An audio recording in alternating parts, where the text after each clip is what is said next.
তোমাৰ সত্তাৰ জিপেৰে জাতিষ্কাৰ হয় মননৰ সুগন্ধি কানন।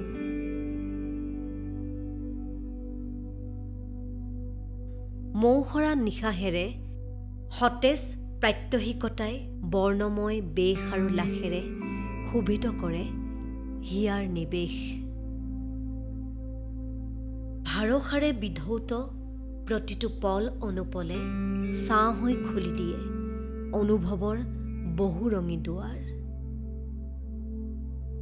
বুকু উজাৰি পতা আলাপবোৰে বাখৰ সিঁচি সিঁচি গঢ়ি তোলে আলোকময় পথ, য'ত শুভংকৰ সময়ৰ সান্নিধ্য ধ্যাই মোৰ অবাধ বিচৰণ।